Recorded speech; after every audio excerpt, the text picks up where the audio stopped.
Namaskar.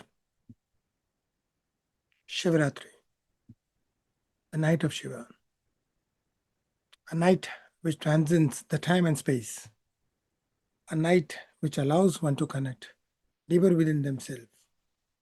The core of essence that works on you is the energy that sustains you.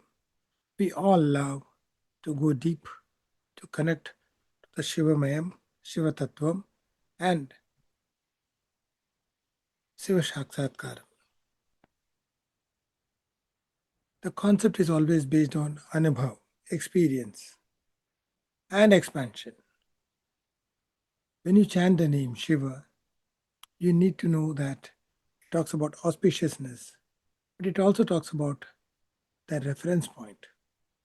For everything that you do is a duality. There's a yes and no. There's something which is right and wrong. There is something which connects you and disconnects with you. It happens or it doesn't happen. It might happen, it may not happen. Too many dualities. Many people termed it as the energy of Shiva Shakti, Shakti forming the energy of the Maya, Prakriti.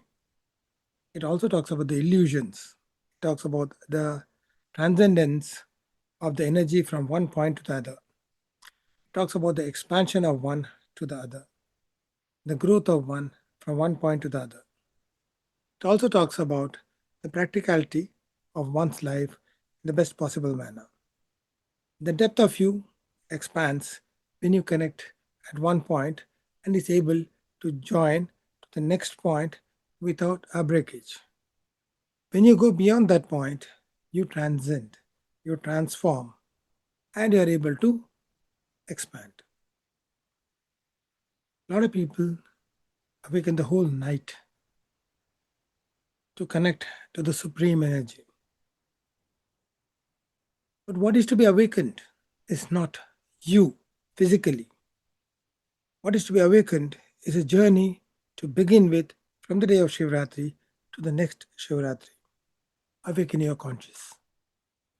Awaken your conscious to point where you connect to the energy called the Shakti and to the conscious called Shiva. Then only the Shiva Mayam will come into being.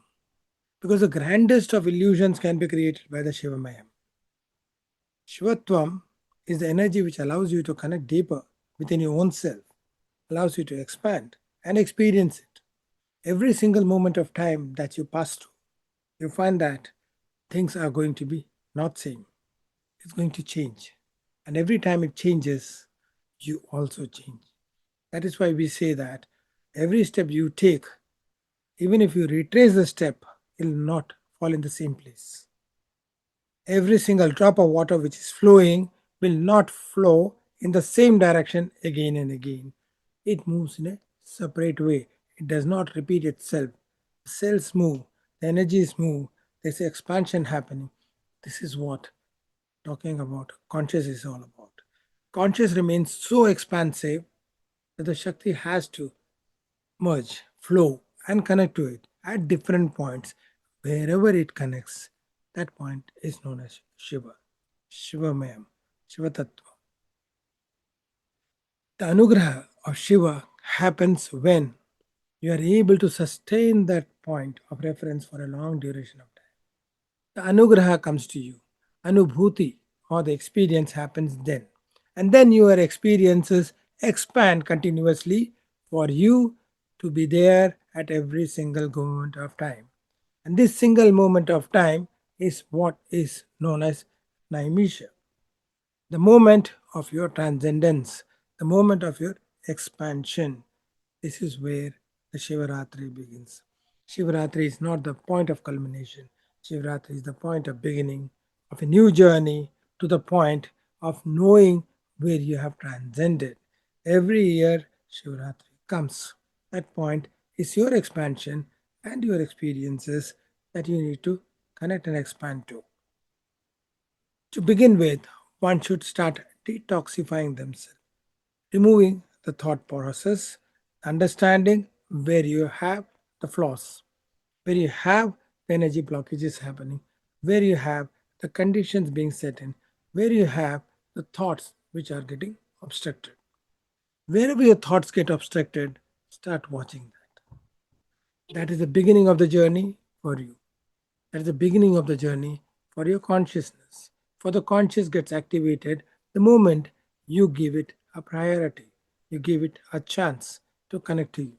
The moment it connects to you, you change. That is where the relevant points come into being. That is where you know that something moved and something deepened within your own self. This is where you need to expand. Now, when you talk about transcending those points, expanding those points, you need to be there for that particular moment of time. Or being in that particular moment of time, your thoughts, waves, and conditions all should be at that particular nano point. This is the first step on a journey. Looks very difficult. It's not. Every time your mind says, I'm doing an activity, just watch it. Just keep on watching it. Observe what you're doing. We take up a pen, we take up a pencil, we take a laptop, we open. The moment we open, definitely the operating system opens. There's a browser opening up. What do you connect to? Where did you leave it? Or is it coming out with a empty browser?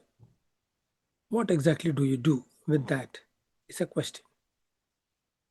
You put your command and some prompts come, some messages come, some thoughts come. Just observe that. What happens is we mechanically do a lot of things without observing. We are getting into an email, we type Gmail, Yahoo, or any other, or even our professional account, and we just log in. When the cursor stops for a moment of time, you feel frustrated. Reason? You're looking for the answer immediately. But if you start watching it, you get the answer beforehand. Your intuitive capabilities increase the moment you are removing the layers which are blocked up for years together now. That is what changes you. That is the first step of detoxifying the conditions, removing the layers of the rust that has formed. Second, when you eat or when you're talking, just observe which hand moved. Observely, we know that if it's a right-handed person, the right hand goes and picks up the thing. But observe which finger moved of the right hand. If you're left-handed, observe which finger of the left hand moved to pick up the thing. Maybe the little finger, maybe the ring, maybe the middle, maybe the index or the thumb. How the finger moved, just watch it, observe it. You are slowing it down for a moment of time, but just observe. Every time you observe, what happens is you know so many combinations are happening with your mind and pulsations that are getting connected to the neurons. Neurons are sending the signal. You unknowingly and knowingly know where to pick up the things, right? Same thing is happening with the mind, saying that, okay, these are the steps to be followed. This is the length I need to extend to pick up a thing. The picking of the thing is not crucial. That's the execution part of it. The planning, the processing is what matters. Have you observed that? Is the question. When you eat, use the same logic. Which finger moved? You'll find that when you're doing a logical thing, when you're doing something which you love, all the time the fingers are different which moves. Start observing that. You'll also find your breath change happening. Also find your thoughts changing. Also find that your mind stops for a minute second before it moves to the next step. This is the beginning of the journey of the awareness of yourself at the body level. And as you understand the body, you will start understanding the mind. As you start understanding the mind, you will start understanding the emotion part of